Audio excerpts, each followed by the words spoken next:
Web TV में और मैं हूं आपके साथ शिप्रा। चलिए शुरुआत करते हैं बुलेटिन की। सबसे पहले परिचय दीजिए। मेरा नाम राजू कुमार है और आप सभी लोगों को जय भीम और डॉक्टर बाबा साहब अम्बेडकर जी की जयंती हार्दिक शुभकामनाएं। मीडिया प्रभारी होने के नाते आप हमारे चैनल को बताएं किस तरह से व्यवस्था की जाती है यहाँ पे आयोजन में, कौन कौन सहभागी होता है, क्या कैसे क्या रहता है? यह आयोजन पहले स्थानीय स्तर पर मनाया जाता था। हालांकि पहले भी लाखों की संख्या में लोग आते थे, आज भी आते हैं, लेकिन आप सरकार जो है, यहाँ की प्रदेश सरकार यहाँ की समस्त व्यवस्थाएं करती है लोगों के रहने की, उनके ठहरने की, उनके खाने की, मतलब तमाम इंतजाम जो होते हैं डॉक्टर बाबा साहब अम्बेडकर मेमोरियल सोसाइटी के सामंजस्य के साथ सरकार इस कार्यक्रम को आयोजित करती है। कितने दिन पहले ही आयोजन होता है ये वाला?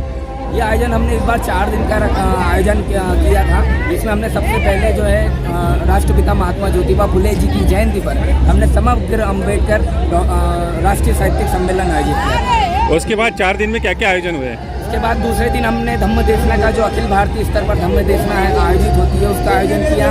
13 तारीख को पूरे महू में राष्ट्रीय गौरव यात्रा निकाली गई, जिसमें हजारों की संख्या में लोग उपस्थित थे। बच्चियां जो थी वो घोड़ों पर बैठी थी, हाथ में उनके बाबा साहब अम्बेडकर जी की तख्ती थी जिस पर लिखा था we love you Baba Saheb for rights. ऐसा हमने आयोजन किया था।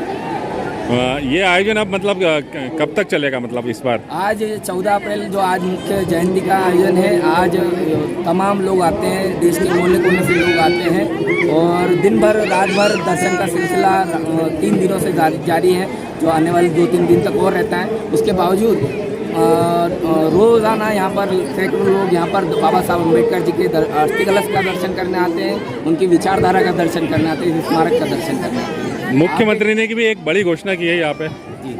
किस तरह की घोषणा है वो? मुख्यमंत्री जी ने, माननीय मुख्यमंत्री जी ने घोषणा तो पिछले साल कर दी थी। हालांकि हमको ये आप देख रहे हैं जो जन्मभूमि स्मारक है, ये 22-22.5 हज़ार स्क्वायर फीट में बना हुआ है। अब इतनी सीमित जगह में दर्शनार्थियों के रहने के लिए, रुकने के लिए, उनके खाने पीने के लिए इंतजाम नहीं हो पाते थे। और चूँकि ये कैंटोनमेंट बोर्ड है, पूरा एरिया छावनी का क्षेत्र है, तो 3-4 किलोमीटर के दायरे में कुछ व्यवस्थाएँ हो नहीं पाती हैं। महिलाएँ आती हैं, बच्चे आते हैं, सब लोग आते हैं। तो मुख्यमंत्री जी से हमने पिछले साल निवेदन किया था कि पास में 3.5 एकड़ की ज़मीन है, वो स्मारक समिति को दी जाए। तो आज वो घोषणा सफल हुई और आज माननीय मुख्यमंत्री जी ने और माननीय महामहिम राज्यपाल जी ने उसका विधिवत आवंटन कर दिया। मैं आपके चैनल के माध्यम से चाहूँगा कि देश भर में प्रचार जाए कि डॉक्टर बाबा साहब अम्बेडकर जी की जन्मभूमि को आज अतिरिक्त 3.5 एकड़ की जो ज़मीन है वो प्राप्त हो चुकी है। हो गया? हाँ।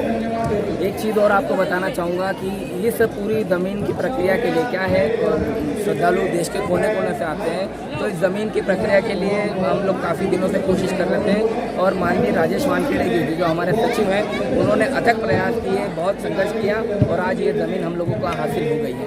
उसके लिए मैं राजेश जी वानखेड़े को हार्दिक अभिनंदन करता हूँ, सचिव है जन्मभूमि सोसाइटी। भोपाल की ताज़ा खबरों के लिए हमारे YouTube चैनल को लाइक करें और सब्सक्राइब करें। धन्यवाद।